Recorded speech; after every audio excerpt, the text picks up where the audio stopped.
All right, let's get this thing started.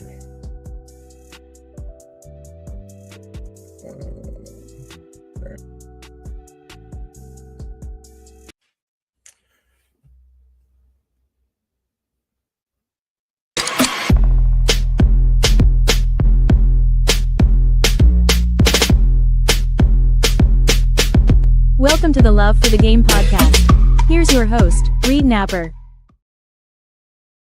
All right, welcome in everybody to another live edition of the Love for the Game podcast. I'm your host, Reed Napper. Thank you for joining us today.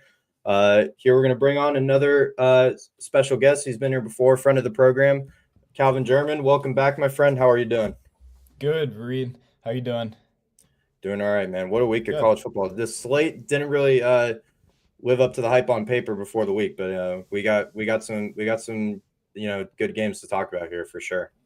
Yeah, we do. Also, a little shout out to our alma mater, Juniata, starting the year 1-0 there. The crazy win on Friday night. So great weekend of football there. Excited to talk about it. Yeah, for sure. Shout out to the Eagles, Coach Treadwell. Huge win there for the program. Getting the last second stop there on the Hail Mary. For sure a great stop. So good win for Juniata there for sure. Shout out to all the boys back in Huntington. Great job, great start to the season. So Cal, I'll get your thoughts here. We'll start with the headliner game. We got Oklahoma beating Michigan 24-13 in Norman on Saturday night. This was basically John Mateer's coming out game for Oklahoma. Really putting his name out on the national stage against I would say a top tier defense personally. But I'll let you get started here. What were your thoughts on this game? Yeah, this was a great game to watch on Saturday. Two really good quarterbacks. Didn't realize Bryce Underwood just turned 18 like a couple weeks ago, which is crazy to go on the road to Oklahoma as your first true road game in college football. Definitely not how you draw it up going on the road there in such a tough environment. But from Oklahoma's end, I mean, Mateer had a great game. Really was intrigued by a lot of things he did, not just on the field, but just the energy that he brought to the whole team. Oklahoma, after coming off a 6-7 season last year with Venables, really needed a spark this year to keep the program going in a strong direction. And I think Mateer, through the first couple weeks here, has really showed promise in that area. But I think one of the things that was telling to me was just the way that Oklahoma battled throughout the game. You talk about defense a lot. And, I mean, they held the Wolverines to only 288 total yards in the entire game, which is pretty good for a ranked Michigan team at 15 there. And when you talk about Mateer transferring from Washington State and how he was going to be in his first home game, big crowd down at Oklahoma there, he passed for 270 yards, also ran for 74. So he did it in both aspects, and Deion Burks caught 7 for 101. So anytime you got a receiver going over 100 yards in a game, you got a pretty good shot to at least position yourself to be in a good spot to close that game out. And I thought a lot showed on Michigan's end, just the struggles that they've been having just up front to protect their quarterback the past couple of years since McCarthy's left. It's really been a struggle, and I thought it also held true there down in Oklahoma with the young quarterback Bryce Underwood. He only completed 9 of 24 in that game for 142 yards, and that's just not going to get it done on the road. So a lot to unravel with the game, but I was really impressed with how Oklahoma in their first big game of the year really showed out in front of their crowd down in Norman there. Yeah, for sure. The biggest takeaway for me, on Michigan side is really there's still a lot of question marks with this receiver group because, outside of Donovan McCulley here with his 3 for 91, one catch. So, and that wasn't the case in their first game. They still had a tight end, Marlon Klein, who obviously didn't play in this game. He injured his ankle in the first game. So, the biggest thing for here at Michigan is you obviously have a great quarterback, and I wasn't expecting Michigan to really do much of anything this year, mainly because of that receiving group. I trusted this running back duo of Justice Haynes and Jordan Marshall. Obviously, Justice Haynes got the bulk share of production in this game, but talking about this receiver group, who Bryce Underwood's throwing to nobodies essentially outside of Donovan McCulley and then Klein, the tight end who didn't play. Who's he really throwing to this season? And that was very apparent in this game. Brent Venables had a really solid game plan from my point of view. Obviously, if you stack the box and force those receivers to have to make plays on you, which Donovan McCulley really only made one big catch, obviously by this stat line. They're so one-dimensional offensively at this point. But when we turn the other side, Oklahoma, the biggest glaring, standout for me is how effective John Mateer was running the ball. 19 carries for 74 yards and 2 touchdowns. The one touchdown he had down on the goal line, they did an RPO where he faked it to the running back, and the running back ended up taking out the defensive end, and he still ran QB power the opposite way, which I thought was a really impressive play call by Ben Arbuckle, their offensive coordinator. So,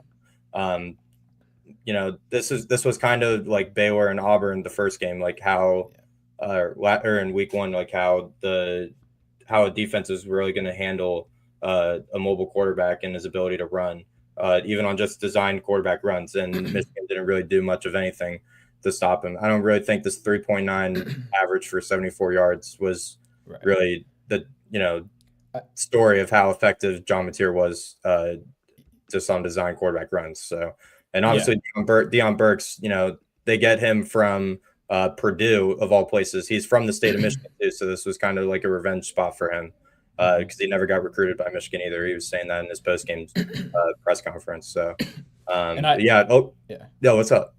Yeah, I will say, at least down the road, as Oklahoma keeps going in the season here, outside of what you were saying about Mateer rushing for 74, outside of that, I was looking at the stats. I mean, they accounted for 138 total, but I mean, their leading rusher had 24 yards. So I think if you're going to down the stretch, the good teams can control the line up front and establish the run, which Michigan was trying to do with Justice Haynes there. He went over 100. He had 125 on the day. So in Michigan, again, they were trying to establish that. But I think for Oklahoma moving forward, that's going to be one thing that I know Venables is going to be stressing in their locker room is we got to establish the run up front to free up Mateer to make those athletic plays that we know he's capable of making. For sure, and that was definitely apparent in this game. I don't know if really 34 pass attempts for John Mateer is going to be the game plan going forward. I think they're going to really try to establish this rushing attack first and foremost, especially with their main tailback Jaden Ott. This was his first game; he didn't play in the week 1 game. 4 carries for 9 yards, a 2.3 average from your star transfer running back from Cal. Is not the production you want to be getting out of him. So, but again, first game against a really good defense. Obviously, I project him to scale up against the next opponent that they play. They go to Temple this week, and then their next big test is Auburn at home, which is obviously Jackson Arnold revenge game against Oklahoma. So, Yeah, another like glaring thing was how I think dominant, even though Michigan's and Justice Haynes ran for 125. I think Oklahoma's D line and their linebacking group, but basically their front seven were really dominant this game, and I think that's very apparent to how Venables coaches this defense because he took over for the defense again this year after they were abysmal on defense last year. So he took over the play calling on defense. So I think that was very apparent in this game for a long time, and they were able to get a lot of pressure on Bryce Underwood early and often in this game. Um, I think he was just rattled. He was just rattled from the start, obviously. And you're playing in that very tough environment in Norman too. So obviously, I'm not selling my Bryce Underwood stock yet, but I'm keeping a close eye on it because if he's not going to be able to play that well against at least an Oklahoma defense, just picture him going against consistent Big Ten defenses where you're playing stout defensive fronts week in and week out. So exactly. So that's definitely the biggest thing I'm taking out of this game. I still think Bryce Underwood has a high ceiling, but it definitely did not show in this game. Especially if you're getting paid $12 million, like everyone's exactly giving him shit about for making $12 million or whatever he is making. He's getting paid to hand off the ball. Exactly. Yeah, and that he's just got to work on just taking and maybe it will come, as he sits down with the offensive coordinator this week, but just making some easy throws for him because Mateer seemed to be in a rhythm. At least when I was watching the game, he seemed to be in a rhythm pretty much throughout the duration of it, where Michigan kind of struggled to bounce off of Justice Haynes with the running game and then go back to just some easy completions for Underwood to get him going. Maybe a hitch, like a quick, like a flat route, just to get some confidence within him because the stats show at 19 of 24, that's a lot of inconsistency there. So I'd be looking for them to bounce back at least on that end this week to, after 2 weeks in, know where they're at on that side of the ball. But back to what you were saying real quick about Oklahoma under Venables. I mean, they've been up and down. They've been since 2022, since he's come over. They've had good seasons. They went 10-3 that one year, but they've also had bad seasons like 6-7 last year. So it was definitely promising to see at least their first big time game, them coming out and really establishing who they want to be throughout the season in the SEC because we know at least right now the SEC. I mean, they do have 11 teams ranked this week, but there's a lot of promise there. If you can just steady that ship throughout the season, Oklahoma can find themselves there in the end. So it'll be interesting to see how they progress going forward after a big win. For sure. And I was curious to get your opinions too, obviously, being a quarterback in college. What was your mentality if you're going against, a pretty solid defensive front? And you're not really sure how the running game is going to go going in that game. What was your mindset of being a quarterback in that situation? Yeah, I think that comes down to the preparation throughout the week. I think that you have those conversations with your coordinator early in the week, what matchups you like on the outside, how to get guys in one-on-one, and that's where the motion comes in a lot on the offense, where you see the slots kind of coming in motion to give the quarterback just an easy read, man or zone, just right off the bat. I think that helps. And also having guys on the outside that you can trust, which is definitely apparent in Oklahoma's offense. But right now, as you were talking about earlier, seems to be lacking in Michigan's offense. So the camaraderie with the guys on the outside to go win those one-on-one battles, I think goes a long way in definitely your confidence as a quarterback. Not only in the pocket, on the road in a tough environment, being 18 years old, but also just to that rhythm I was talking about is just so important. And that's why I think Mateer, as you see his athletic plays that a lot of the analysts were talking about, that just comes up of confidence, years of game-like situations that he's been in at Washington State previously, but also reps in practice of doing it consistently against a top defense and against the looks that you're going to get. Because as you and I know, the practice squad guys, the guys on defense, the twos, the threes, a lot of the times those are the most important guys on your roster because those are the guys who are prepping you for tough environments, tough defenses like that. So the look they're giving you, is going to be really apparent in how you perform on Saturday For based sure. on everything going up leading to that game. So, yeah, that's just a little bit of, the behind the scenes that goes into the quarterback prep throughout the week. And I remember countless times you and I, especially, we would, try to get guys to give us the best look possible. Exactly. Yep. Even if you are, like just a practice squad guy, we need you just as much as the starters do. To get the best look possible, to get the best prep in before the game on Saturday. So that's definitely all good points from you. Definitely agree with all of that. So Oklahoma, big win in week 2 over Michigan, 24-13 at home in Norman. They will go to Temple this coming week. I think Michigan plays Central Michigan, I believe, at home. They're a big favorite. So definitely a good bounce back spot for Bryce Underwood to get his feet back under him. And weird Oklahoma going to Philly to play Temple, but I don't think they should be worried at all. So, arguably the story of Saturday, South Florida goes into Gainesville and beats the Gators. Also gets out with a $500,000 check.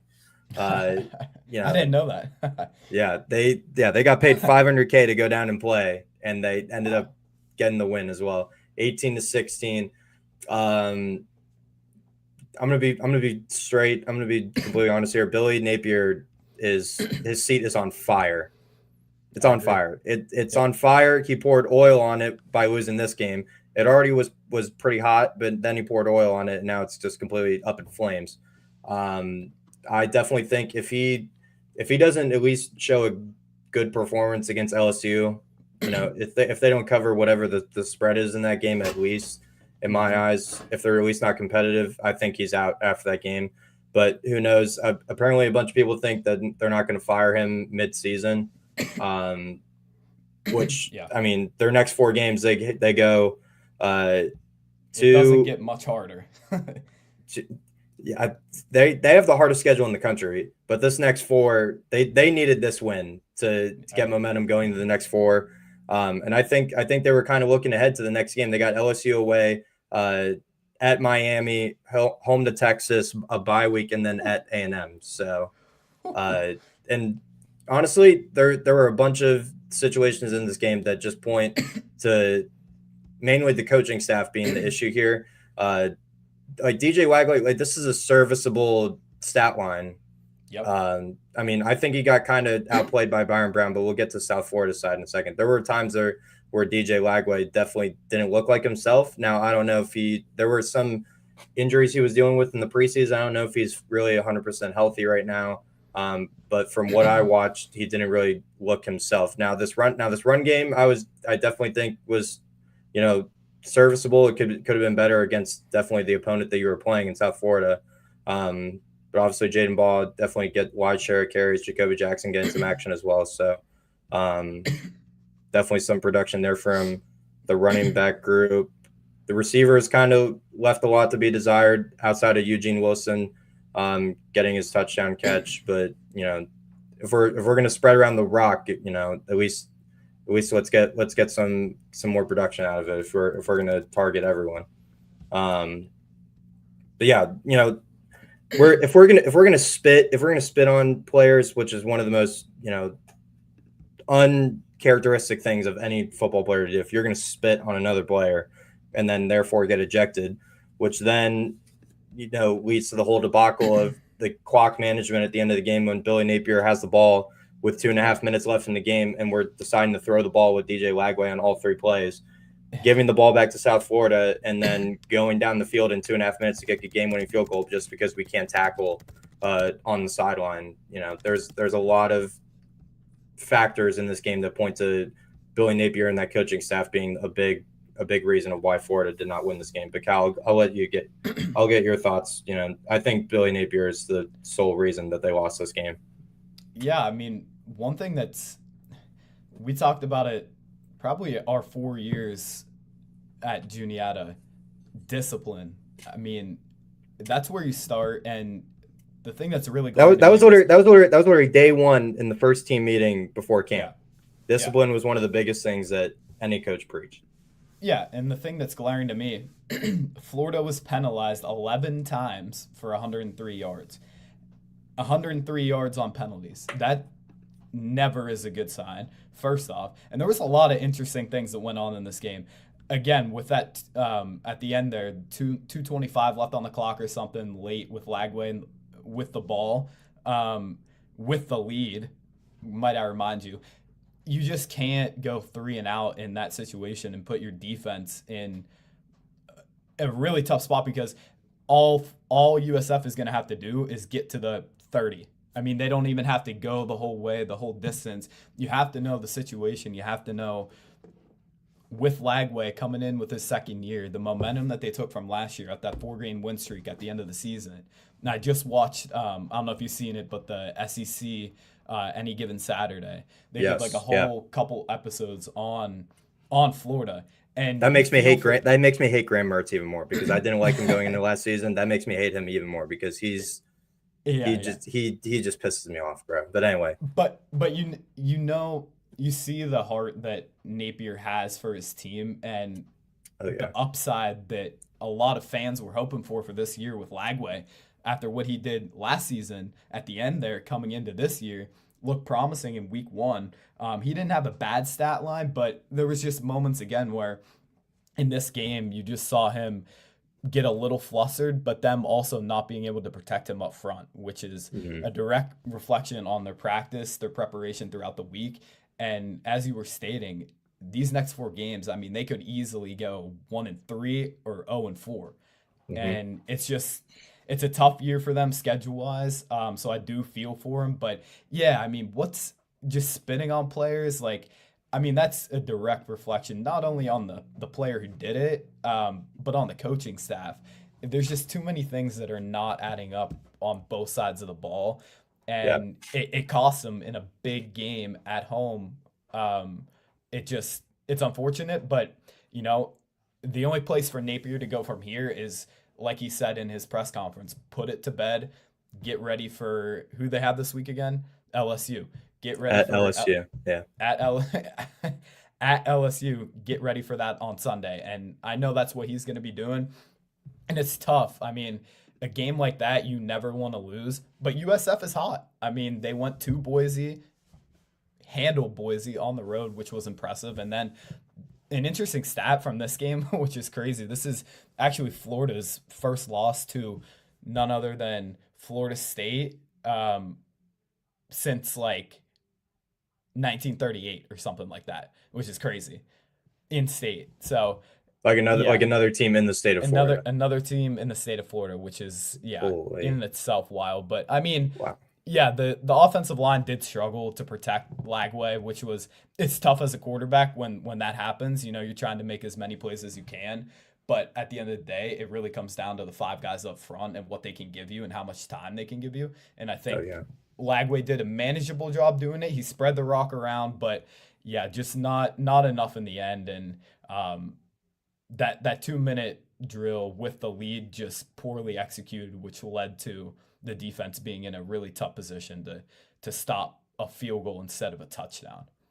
Yeah, and to just something else to point out about the whole spitting situation and the ejection, that also, shows what kind of player that you're recruiting as a coach. Right. You know, if you're going to recruit a player that, has that temperament, issue. I don't know if the player had like issues in the past, like in practice or whatever, but, that just shows the character of player that you're recruiting and you're wanting in your building. So that then, therefore, is a sign of the culture that you have in that building. Then again, it all reflects back on Napier, and the culture that he's setting in that building. But there are a lot of issues with Florida, on their side, especially offensively. Again, Lagway just did not look like himself. But again, on the other hand, South Florida, Byron Brown kind of put up a similar, stat line to what he did against Boise. He's obviously just controlling the game, giving his team a shot down the stretch, which is all you can ask for. Yeah, and again, his passing stats were definitely more apparent this week than his rushing stats because he ran all over Boise. and what I really like about his game is that he seeks contact. Now, as the starting quarterback, you probably wouldn't want that necessarily, but Right. he's looking for the first linebacker or defensive back, and he's trying to run through you, which I love. Because if you see your starting quarterback wanting to do that every time he's getting the ball and he's wanting to run with it, that's just going to trickle down to every other player on either side of the ball. You're going to want to run through a wall, for your quarterback. Um, so I think he's literally the poster of what every South Florida player looks at. If you're wanting any motivation as a South Florida player, you're looking straight at number 17, and he's everything that you want in a player and a quarterback and a teammate. So, Yep. um, I And the think thing, yeah. no. What's up? Yeah, I was just gonna say, I mean, credit to USF for coming into Florida. The Swamp's a tough place to play at night. I mean, it's top in the SEC. It's a tough crowd, but he managed the game well. He managed it. He never let it get too high. He never let it get too low. And when Yeah, he needed to make the plays down the stretch and put them in position, he let his team down, which is again all you can ask for on a tough environment, coming off a big high win week 1 at Boise State to hmm manage that pressure to show out late in the game. That's impressive. yeah. And I was talking about it last week too. I think Florida was. I believe that Florida was going to treat this game as a a semi look ahead spot to LSU because they know they had to go on the road the next week. Huge game at LSU, a ranked game. It's not going to be a ranked game now because you are now unranked because you completely overlooked this opponent, and that's And something that we even talked about. When we yep. were playing, you can't look ahead to future games. Because we had Susquehanna every year as our rival. You can't just focus on one game at the end of the season. You have to take it game by game, who you have week to week, and you definitely can't take any game for granted. So Yeah, I think one thing that we've learned over our time is every game matters, and you never want to take a game too high. You never want to take a game too low because ask Alabama week 1 going down to Florida State. for That sure, hurts. That hurts them going forward because of the rigorous schedule of the SEC. Both them and Florida now are going to be playing from behind. yeah, And as you get into conference play, it only gets harder. So, yeah, just not the way you want to start the year. And you and I know the importance of every game matters, and the prep, as we were talking about the coaching staff, should matter for every game. So, yeah, that's a big thing. But real quick, what you were saying, or what I was saying earlier about the penalties on Florida's side, hmm it really showed when they needed it most. And that, to me, that's a direct reflection on the practice situations that they went through in the week because hmm obviously they were not crisp during the week because it showed late when they got the ball, when USF got the ball back. Um, they got 2 penalties right away. One for I think a holding or something like that, and then another, or it was the unsportsmanlike hmm um, prior to the pass interference from the defensive back. So just 2 things uncharacteristic in the discipline that you need to seal that game down the stretch. Florida just did not have. for sure. We've hit every point. We've hit every point in this game. Moral of the story is you can never take a game for granted. You can never take a play for granted. You got to stay present in the moment. And again, Billy Napier, you know, best of luck to you. You know, Yep. we're I hope you don't get fired, but realistically, you're probably done after this year at a minimum. So $20 million again, buyout. $20 million buyout if I you're think gonna he's fire. owed. I think he's owed like half of that in the first. Yeah, I forget if 30 it's the days. first third. Yeah, after he gets fired, he's owed at least half of it. That's like what's the boar something crazy at Alabama? The board's 70. 70. Yeah. He's owed half of that. I think also in the first 30 days or 2 months or something. Yeah. Stoops is like that at Kentucky too, except his Mhm. whole buyout's due to him in the first 2 months after he's fired, Yeah. and it's like Yeah. 30, it's like 35 or something ridiculous like that. Yeah. Bama fans, I know you want to see the boar go, but I hate to break it to you. He's not going anywhere. Yeah, I also don't know if beating Louisiana Monroe 73-0 is really gonna make up for the Exactly. week 1 loss. Yeah, I agree. I agree. All right. But let's get into the next game. Yeah. We'll go Cy-Hawk Trophy. Iowa State beating Iowa 16-13, as we expected. This game, one score possession. Comes down to it at the end of the game. Under again. I think the unders happen in like 8 of the last 10, 8 of the last 11, something crazy like that. But it always seems to come down. It always seems to come down to one possession at the end of the game. And Iowa State gets a field goal right on their last possession. Conradi hit the game winner against Iowa last year in Iowa City. So, Iowa State, all the credit to them. I liked Iowa State in this game mainly because I thought they just had the better quarterback. I wasn't buying into the Gronowski hype, even though he won 2 national championships and the FCS equivalent to the Heisman. I just wasn't buying it, and it showed once again in this game. 83 yards. If you're an Iowa fan, you do not want to look at this stat line because, oh boy, I think Cade McNamara back in. He didn't do anything for East Tennessee State against Tennessee on Saturday. But Cal, what are your takeaways from this game? This was a pretty cool game to watch actually live. I tuned in late, but got to see the drive down the stretch with Rocco Becht. Yeah, it was pretty impressive because as a experienced quarterback as he is, he's had a pretty damn good start to the year. I mean, he's already close to 600 yards, 6 touchdowns, hasn't thrown a pick this year, which is really indicative of where he stands right now and how that offense is clicking. And he led them on a 55-yard, 6.5-minute drive at the end of that game to seal it for them.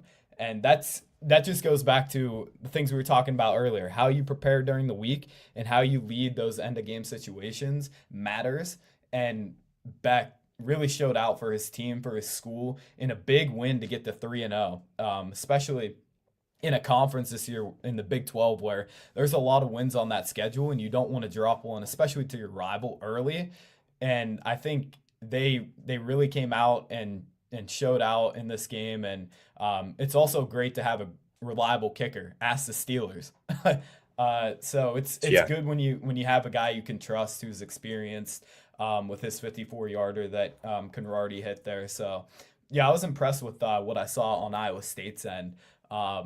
And he didn't spread the ball as much as I would have liked to seen Beck do, but he did enough to win the game, and that's really all that matters in a rivalry game, especially in week 2. And this isn't like a week 10 game, so doing this early on is pretty impressive for me, and I think they got a strong outlook on their season, honestly. I was looking at their schedule. They got a lot of wins coming, so it'll be cool to see how he can handle the pressure of being 3-0 right now down the stretch, but really solid performance all around from the Cyclones there. Yeah, and especially when you're going against a tough Iowa defense. Iowa will always have a really good defense, especially with Kirk Ferentz as the head coach.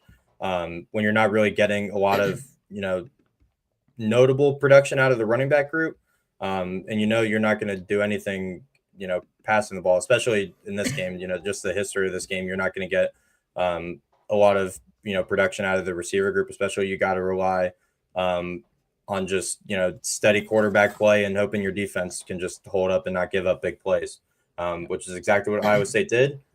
I'm not gonna beat around the bush. I think Iowa needs to move on from Kirk Ferentz. I know he's been there. I think it's like his 26th season or something. Iowa, when are we going to move on, bro? Because at least the last 4 years, you have not had a productive quarterback, and it's happening. It's happening again for Iowa. Iowa thought that Mark Gronowski was going to come in, some big shot quarterback from the FCS level, and would be able to instantly make a change to the Hawkeyes offense, and that just wasn't the case. And I don't think it's really going to take a change here anytime soon. And the thing that was indicative of that, a thing we talked about a lot at Juniata was controlling that turnover margin, and that's where Iowa State benefited in this game. Iowa's quarterback, Gronowski, I mean, threw a pick. Right, and only 83 yards on the day. So if you can win that turnover battle, especially in a rivalry game, Hmm. you're going to put yourself in a good position to win. That's what Iowa State did in this game. Also, another big stat, especially in a game that's really closely contested, especially defensively. Iowa only 5 for 14 on third down, while Iowa State went 8 of 15.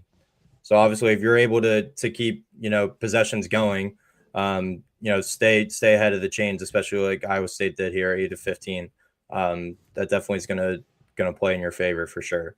Um, but again, Iowa State always play a close game.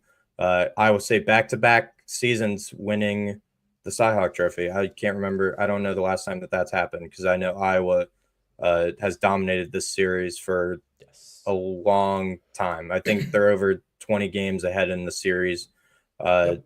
like standings. But Iowa State, credit to them. They're going to be a real contender in the Big 12 for sure. Yeah, and they've been a contender for the past couple of years. They just haven't seemed to put it together when it mattered most down the Made the stretch, and that's championship why game last year.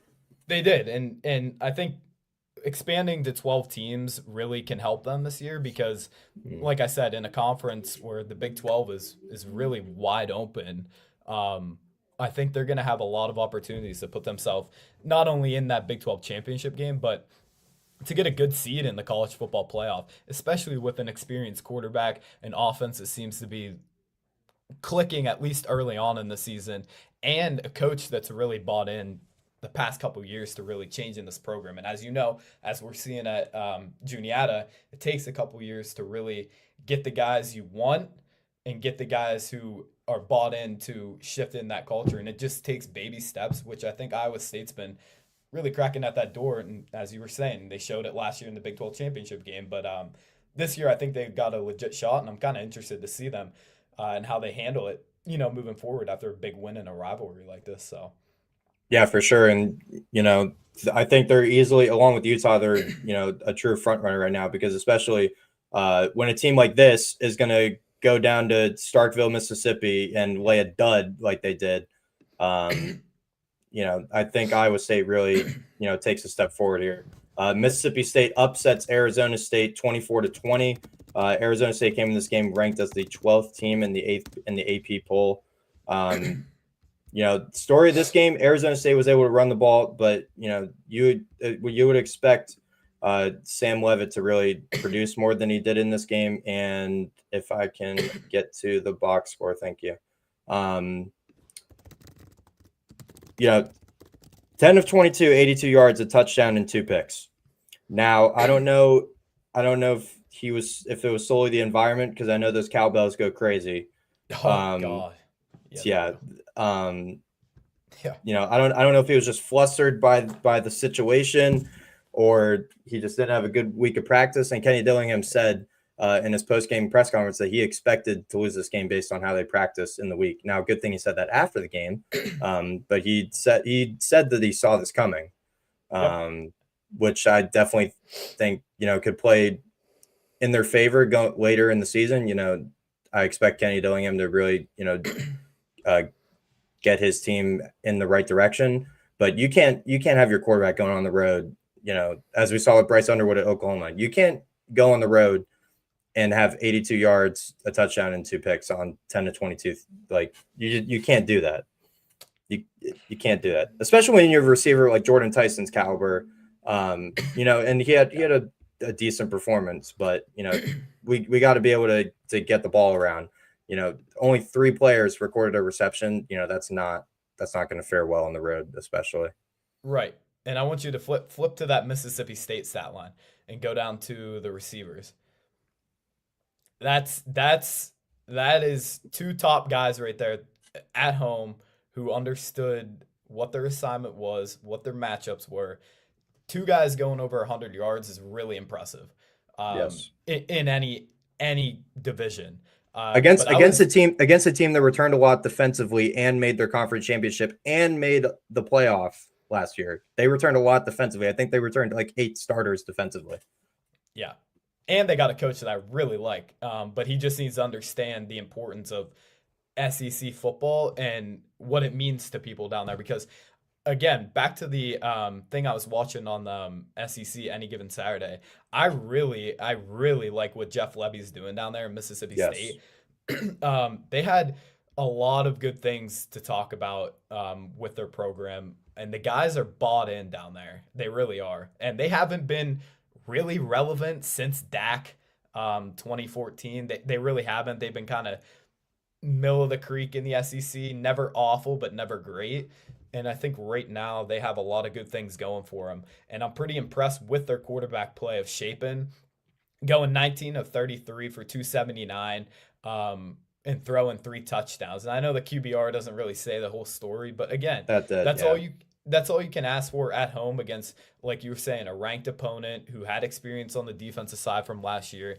Not turning the ball over was definitely a stride I think that this program took early on in the year, because getting tested like this is only going to benefit them for that SEC play coming up. And I think that Levy's got that team and that culture really bought in down there, and I'm excited to see how they can continue that as they get into conference play. But they will need to step up on that run game. 66 yards isn't going to cut it. Again, ask the Steelers yesterday. It's just not gonna get it done throughout the year. So No. they gotta do some soul searching this week with their offensive line. Really get back to establishing that run game, because the good teams can do that consistently throughout the year, and that's who's gonna be there in the end. So, but yeah, I was a little not impressed with Levitt on the road. I think a guy of his caliber with his athleticism, um, his ability to make plays, I think you got to show out and understand the importance of every game and just what it Yeah. means for your season. Because as I was talking about with Iowa State in the Big 12, it's going to be tough to get quality wins in the Big 12 this year.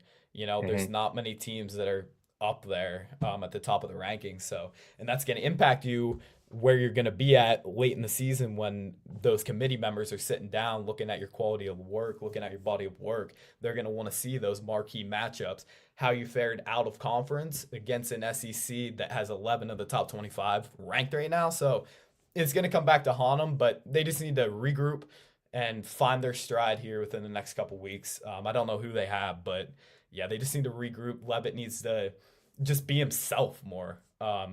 Don't put too much pressure on yourself. You're made for the moment. You showed Yeah. it last year. Um, just do your thing, and it'll play out. But really impressed with Mississippi State early on in the year. Excited to see them. Yeah. Arizona State hosts Texas State this week, and then they go to Baylor in their first Big 12 game. Mm, So yeah. definitely a winnable game, but and especially in college football, any game on the road is going to be a challenge. Hmm. As we saw here.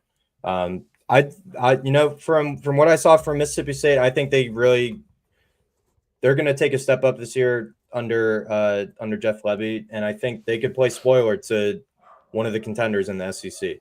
Yeah. Especially the teams that go to Mississippi State, because that's definitely a tough environment to play in. And I made a note, I think they're going to play spoiler to someone seasoned. I don't know who it's going to be on their schedule. I can pull up their schedule real quick. And it's just one of those teams that you don't want to see on a Saturday when say you got LSU the next week and you Mhm. have to go to Mississippi State that week. You just don't want to see a team like that, a scary team, which is senior led. As I was seeing again in their thing on Netflix, their Yeah. senior led group, and it's just never a thing that you want after or leading up to like a big game the following week. So Yeah, and they definitely have some skulls they could take. They host Tennessee, they host Texas, they host Georgia, and they host Ole Miss in the rival game at the end of the season. So yeah. there's definitely some teams. If you're not careful going into Starkville, you definitely could leave with the L, just like Arizona State did. So Yeah. um, I definitely, this could definitely be a middle of the pack SEC team. I was projecting them, lower tier of the SEC, probably like bottom 2 to 3, but there's definitely opportunity if they play like that. They have two lighter games here with Alcorn and Northern Illinois here, but then you know it's a tough schedule on paper, but if they play like that every week going forward, uh, especially if Blake Shapen's going to play like that. Just Hmm. watch out. And especially because they got all their three touchdowns were all explosive plays of over 40 yards through the air. So, if That's they're name if name of college football right there. Big plays. yeah, if you're not going to be able to keep everything in front of you and reduce the big playability of your opponent, you're gonna get beat, and that's what Arizona State did. They didn't keep everything in front of them, and they got by Mississippi State. Um, all right, we'll do. This is like the last like major game we'll do, and then we'll quickly gloss over the last two I wanted to go over. Baylor double overtime victory at SMU. Sawyer Robertson lit the world on fire. If I can get up to the box score, throws for 440, four touchdowns. Some people would say he's the front runner for the Heisman now. Cal, I'll let you quickly gloss over this game, but this game was a shootout. Yeah, nothing better than a good old shootout. But I was pretty impressed with that Sawyer guy that you're talking about. He seemed to have a really good game. He spread the rock around a lot, which I like. They also rushed for 161, which is impressive because he also threw for 440. So this was a track meet, typical Big 12, typical Big 12 track meet here. But yeah, no, I was impressed with it. Baylor was a team that we were talking about a couple weeks ago that we saw some potential in, but didn't know where they were at coming off of last Mhm. year. And they definitely showed some promise here. I mean, two overtimes, exciting game early on in the year against SMU. It's gonna be it's gonna be interesting to see how they do when they get into Big 12 play. But if they can lean on Sawyer Robertson like this, yeah, they should be in prime position to make a run there in the Big 12. I will say their defense is going to need a lot of soul searching this week in practice. Yeah. Whatever their D coordinator's got to do to get them ready for next week, he's got to do it because giving up 45 consistently, you're just not going to get it done. I mean, so yeah, but I think at least you saw some big plays from them. Where is that? What's that? They're completions. They weren't. I mean, they had some those are pretty solid. They did have the two turnovers. Again, you don't want to lose that battle against good teams. Yeah. But yeah, I mean, time of possession they controlled. They did a lot of things right this game, but the big thing was 440 yards passing to go along with 161 rushing is a recipe for success in whatever game it is. So they can continue that. They'll be set throughout the Big 12. Yeah, if they get any, sort of just even average defensive play, you know, their offense is Yeah. willing to go with anybody, against anybody. So they just Yeah. need, at least subpar defensive play. Because if Yeah. you're giving up 45 to SMU and then they just gave up what was it, 38 to Auburn at home, Yeah. At home too. like Yeah. yeah. But this is, they were given, I don't know, what did they give up to Kevin Jennings? I don't think they gave up anything relatively insane. 295 through the air. Well, they definitely played better run defense because they gave up over 300 rushing yards to Auburn, and most of that was Yeah. through the quarterback. So Kevin Jennings held to only 16 yards on 14 carries. So um, yeah, if Baylor just gets somewhat average defensive play, their offense is capable of keeping up with anybody. Mhm. So and also credit to Baylor too because they were down 38 to 24 at one point and ended up winning in double overtime. So Yeah. credit to them, they Love this. never gave up right Love here. to see Yeah, that resiliency. yeah, 38 to 24, and that's another thing we talked about at junior high a lot. Even when we were down, you Yep. can't take your foot off the gas. You got to stay locked in. Uh, got to stay focused on the assignment at hand, which is try to do everything in your power to make plays and try to Yeah. get back in the game. Yeah. And that's what And Baylor no, did. yeah, no game is never over. I mean, you even saw last night Josh Allen down 15 with 5 to go. No Yeah. game is out of the reach. You just got to keep plugging away one play at a time. And that's what, yeah, we preached at Juniata was just trying to stay in the game and then give ourselves a shot down the stretch. But weathering that storm throughout. 4-quarter game, never one, never two. In every play, it's going to come down to just your heart on every play. So I was impressed with Baylor. Coming back from two touchdowns is tough. especially after the run that SMU went on and all the momentum's on their side. It's Hmm. tough to flip that momentum back to Baylor's side, but they did a really good job in doing that. So For sure. Huge win for Baylor to bounce back after that Auburn game. A game I thought was going to be closer on paper, but Illinois, obviously in the case of Duke, when you turn the ball over 5 times, you're going to get a result like this. Illinois goes on the road to Duke, 45-19. Cal, what are your thoughts on the Illini getting a huge win in Durham? my thoughts on the Illini right off the bat, they're a sleeper in the Big Ten. I know I was writing them off at the beginning of the year because Illinois always does this. They always start good, and then late in the season, they just fall off because they don't have that experience. This year, they do. This year, they are very senior led. Love the Yes. quarterback, Luke Altemeyer. I think he's really experienced, really poised down there. And again, he's a winner. He'll do whatever it takes to win, as you saw that on Saturday. But the 5 turnovers for Duke, you're never going to win a football game committing 5 turnovers, especially when you got a senior led team on the other side behind a really good quarterback and a really good running back. It's just not going to happen. So I was very impressed with who is that? The receiver, number 80 there. Yeah, going over 100 yards there for 8 for 128. And the average 16 yards along with 36. That's what, again, you like to see. You like to see those big plays, big explosive plays. It's really the staple of college football. The teams that can do that. Multiple here, 36, 21, Yeah. 27, 33. Yeah. Yeah, you like to see that. You like to see him trusting his guys in one-on-one matchups because that's what it comes down to at the end of the day. You got to win your matchups, and these receivers seem to have done it on Saturday. Duke, yeah, they're a tough team. They don't. I'm not too high on them going forward either. They just got too much distractions within that program, just not enough set in stone on what the culture is down there. But Illinois, again, for early in the year, it's a good win for them. It's a good test early, and I was very Especially on the impressed road. especially on the road.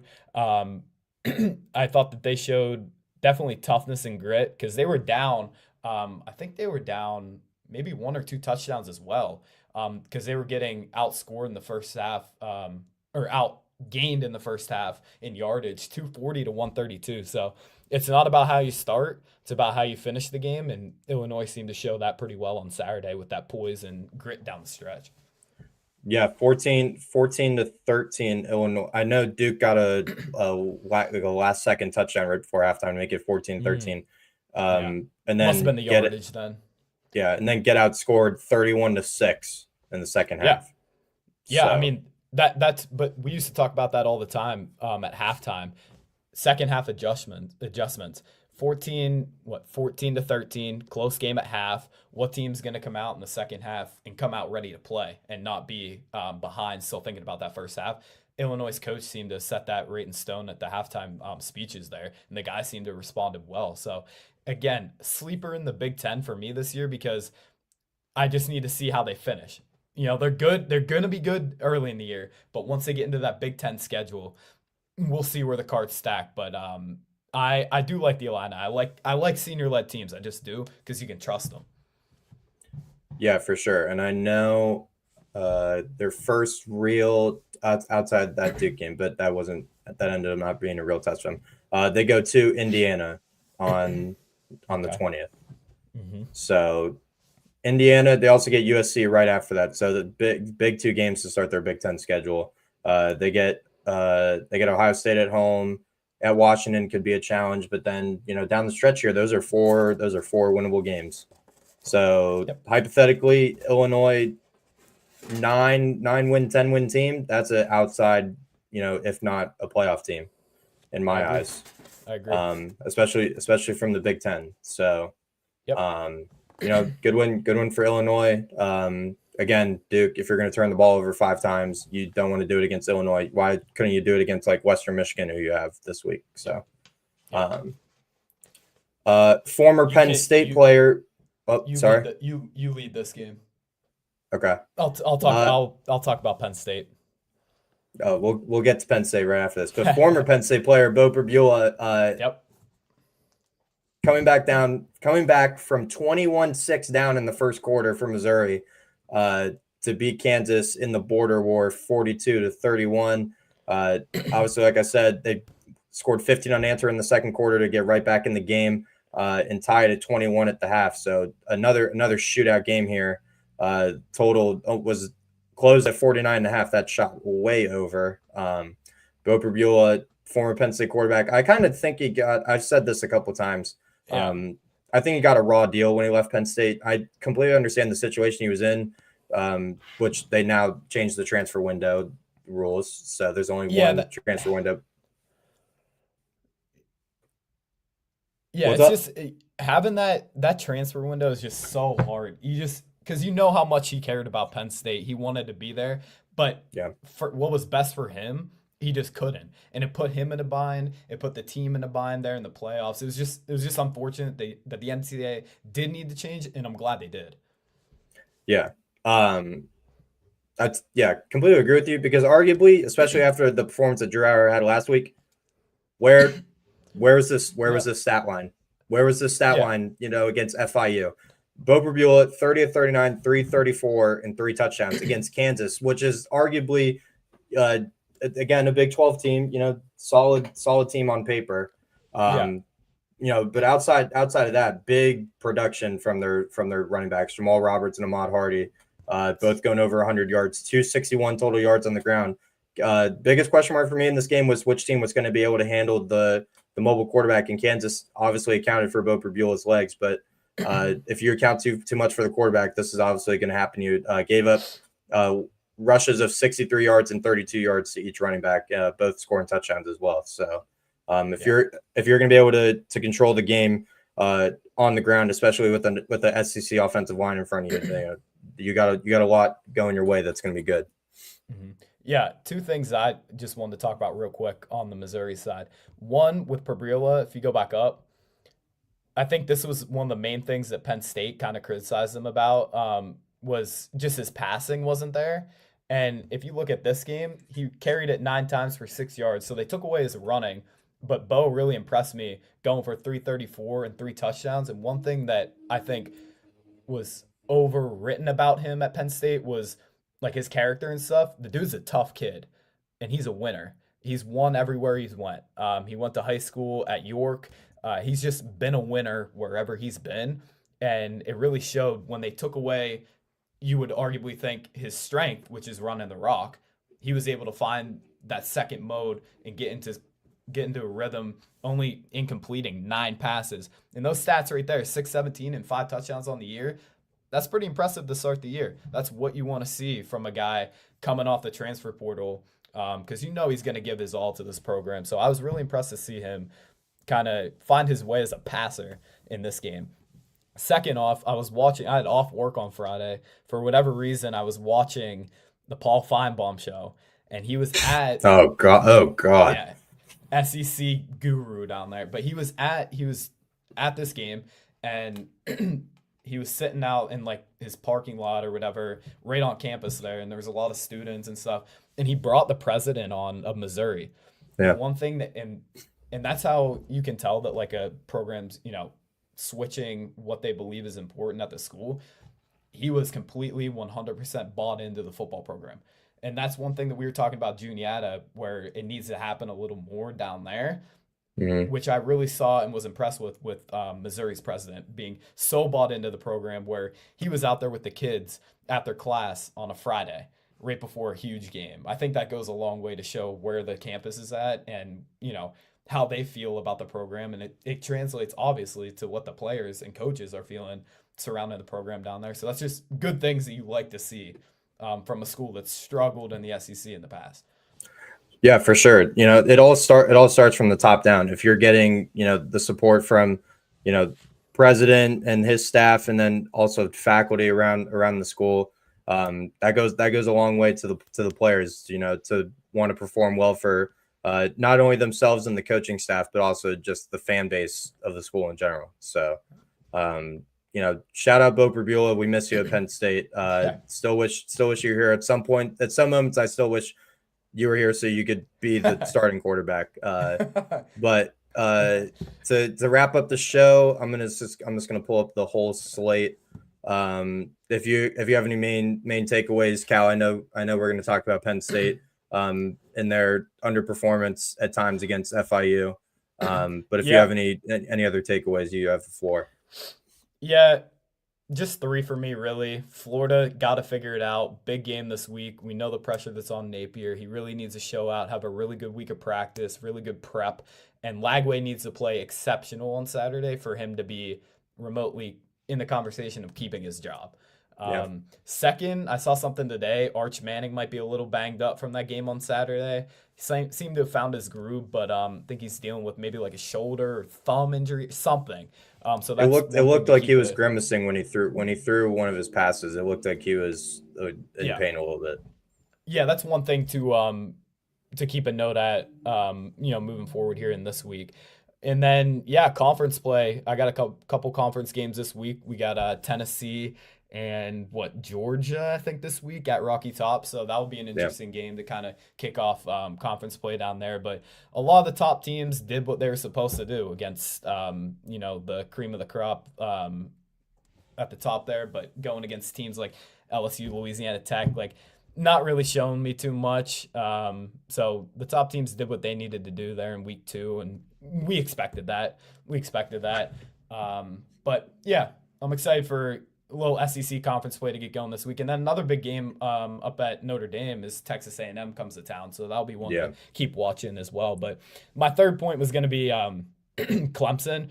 Man, did they look bad in that first half against Troy on Saturday. And they really, I mean, they came back, but you talk about games being important. If that would have went south, they would have been out right there. And you never know what the culture down there could have turned into. So really good to see Dabo get his guys together at half and Klubnik come out in the strong second half to seal the victory there for the Tigers. Yeah, I think at one point Clemson was like a live underdog. So like if you were betting the game live, they were at one point an underdog to win the game because they were down 16-0 at halftime. Yeah, completely didn't see that coming. The biggest thing with Clemson, and I talked about this with their game against LSU, they have no running game at all. And it's just you gotta have no a running game. No running game.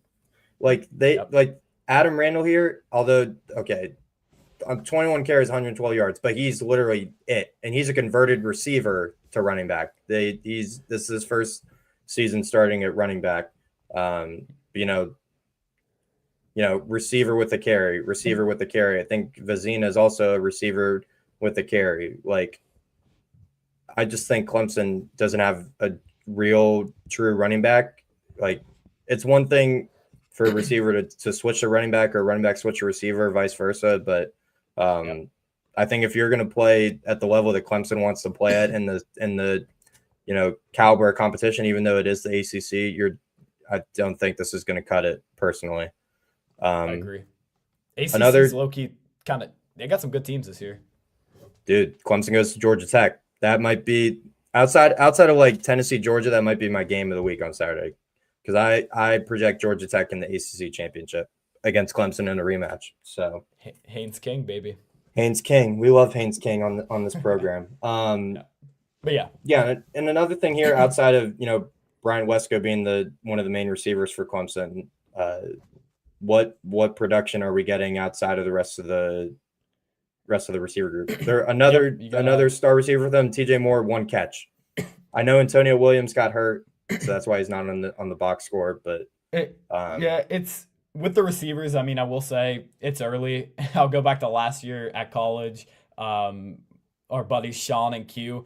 During the first 4-5 games of the season, Q was getting a lot of the reps, a lot of the looks, and Sean was kind of easing his way into being a more 1A, 1B type of option for our offense. Sure. And then you kind of saw that shift about week 5, you kind of figure out where you're at as an offense. So I wouldn't be too worried about what I'm seeing there with him spreading the rock, but definitely something to keep note on as the season goes along. We'll get back to that, in a couple weeks here. Check in on that. So yeah, for sure. But just real quick, going over what these team stats, you're only outgaining Troy by 15 yards, 301 to 316. Yeah, you got outpassed by Troy, Kate Klubnik. You got outpassed by Troy. You're lucky they turned the ball over 3 times, but you threw a pick 6. Yep. You lost the fumble offensively. You got outpossessed in the time of possession. You basically went even on third downs, like Yep, I Troy. agree. Troy. Yeah. And this is the team that I put number one preseason. I No, put I Clemson agree with you. number I one agree. number one preseason team. They returned the most production. It's like over 80% Yeah. production returned to this team offensively and defensively, and they Yep. they got to figure it out. Huge one against Georgia Tech. We'll see what direction I'm going in, but Yep. Initial thought, I'm leaning Georgia Tech, especially on ESPN's sportsbook. I think it's 9. Last time I looked this morning, it was 9.5. Why is Georgia Tech getting 9.5 points at home? Hold on. At home. If I got to say one thing, and if the past decade has proven anything, Dabo will have his team ready to play Saturday. Right, wrong, or indifferent, getting hyped to play Troy is a lot different than getting hyped to play Georgia Tech. So I'm not with you there. I think Clemson's going to come out. It's going to be a tough game, but I think Clemson's going to come out with some heart and with a purpose Saturday because they understand the importance of this game. And this is a big game because if they go down to Georgia Tech, they are not getting in the college football playoff. So this is a huge week 3 game here, and I think Dabo will have his team ready to play. We'll see, though. We will see. Yeah, ESPN still has it at a 9.5 line. Yeah. But let's talk about Penn State real quick. Where do we start? Just real quick, let's recap their game last Saturday against FIU. Play calling was some of the worst I'd seen. Play calling was some of the worst I'd seen under Kotelnicki. They were up 10-0 at halftime. I didn't know Kotelnicki made his entire game plan. We're gonna run counter and stretch all day. Now I completely understand that Katron Allen had his career high in rushing yards, but you would expect that against FIU. Exactly. Now the thing as much as that, yeah, I agree with you, but I do like to see them at least committing to the run and understanding that they have the best 1-2 punch in the country. Yes. You know what I mean? So, yes. But on the other end, there's got to be a little more balance because even last year when we saw Aller against Notre Dame struggle was whenever he wasn't, again, that rhythm I'm talking about of being in a quarterback and playing within the game, slowing everything down. Yeah. I think he's grown in areas, but he still makes throws that I saw on Saturday against FIU. I'm like, dude, I know you guys rep this how many times during the week. I know you get the same look that you're going to see against probably an underprepared FIU team. Let's call it what it is. It's not Ohio State. So I know you're seeing, you know what you're going to get. You got to put the throw here instead of here, on certain like seam routes. It's just easy things that I still see him missing, which doesn't make sense to me because of 1, his size, 2, his height, 3, his arm. He's able to see everything. Yeah. All 3 are exceptional. And I just need to see more consistency out of Drew. Yeah, it looks good against FIU, 200 and 2 touchdowns, but 57 QBR, that's not the best. And 14 incompletions against FIU, you don't want to see that. You want to be out of this game early in the third quarter going 14 of 15 for 250 and 3. Like, that's just things that he needs to improve on. A win's a win, but it's just not going to – it's going to get tough. Yeah. Yeah. Completely agree. There were a bunch of throws that I've seen him make before, time and time again. Even last week against Nevada, there were throws that I'd seen him make time and time again, and he just wasn't. His accuracy was off. I don't know what it was. His accuracy was just off. Even that what was that? That go ball down the sideline. What was that, like a 40-yard pass or something? 50-yarder. The touchdown. Yeah, the touchdown. Who did he throw that to? Ross. That was through Devontae Ross. Yeah, one-handed. But even that one, yeah, the kid one-handed it. The ball was underthrown. Yeah. Like against an experienced cornerback from Illinois or Ohio State, like that's going to be more than likely an interception or an incompletion. You just can't miss on certain throws like that are really crucial that keep drives going. Yeah, like when you host Oregon in 3 weeks, you're not gonna be able to underthrow any pass. You're you're Exactly. you're gonna have to play a near perfect game Exactly. because if they're gonna bring out a defense that held Yeah. Oklahoma State to 3 and their offense is also gonna put up 69, Yeah. like I you mean, we you got to be more consistent for sure. yeah, maybe we're giving too much hate to Drew. He's a great quarterback, but I just like to see more of the things that he's been working on in the offseason really Yeah, show on game day. So, but the last thing I'll say about this game is um, I really do like the fact that they do recognize they have that 1-2 punch because they're going to need to lean yes. on that later in the year. Like that's going to if they're going to be a top 3 seed, top 2 even in the college football playoff, they're going to have to lean on Katron Allen and Nick Singleton, which is going to be great to have because you see that balance that you can kind of create with that, and then the game should come easier to Drew. It should. It's like having Hunter Wolfley back there, alongside like Joey Menke. Like Yeah. it makes the life for Drew so much easier that now it takes the pressure off of him with an experienced offensive line that they have to just settle the game down and just make the throws. But that'll be one thing I'm looking forward to, seeing how Drew can progress as the season goes along. Yeah, and something I wasn't even considering in the game because I was just kind of furious that how they were just playing. Yeah. Um, I don't think Koto Nicki is really showing everything on tape to this point. I think there's a bunch of stuff because what we've seen so far in the two games that I've been to, Mm-hmm. we haven't seen the famous Koto Nicki like we're putting 3 offensive linemen out wide. We're motioning everybody. We got I haven't seen our line up at wide receiver to run like a wildcat type Wait, of no, deal. no, no, no. I saw that. I saw that stat. I did. I think they ran it Good. once on Saturday, and I was like, what? Just put the ball in Aller's hands. You know what I mean? Yeah. But I agree with you. I agree with you. I like how he's at least figuring it out where you don't have to make the game too complicated. Just stick to what you've done well the past couple years. It should work out good. You have the experience. Yeah, one last thing I'm going to point out the difference between the game against Nevada and this game. They went tempo. They went tempo a few times against Nevada. Quick completion. Run play, and then we're on the ball, or they're calling 2 plays in the huddle, and we're getting on the ball. We're running the next play, whatever the look is. Mm-hmm. I didn't see much of that in this game before I left at the start of the fourth quarter. But again, from what I watched, they didn't run as much tempo in this game. So I wonder, like, are we going to implement that back against Villanova again? Yeah. I'm not too worried about that game, but are we like? I would like to see that against Oregon because I think if we catch them agree. off guard, now regarded, I completely understand like looks of what the Oregon defense are going to give you. Could play a factor in if you do go up tempo or not, especially if you're calling 2 plays in the huddle at one time. But, I think that could be a big factor because last season we also didn't really go tempo a lot of times. Mm-hmm. We got more of like the odd motions and shifts, formations, Yeah. and stuff like that. Like we're getting Tyler Warren lining up at center and catching a touchdown on the same play. I haven't Yeah. seen any of that craziness yet from this Penn State offense. So I think that's definitely still, it's loaded. It's loaded in the shotgun. It's just when is the trigger going to get pulled? Is my Yep. question.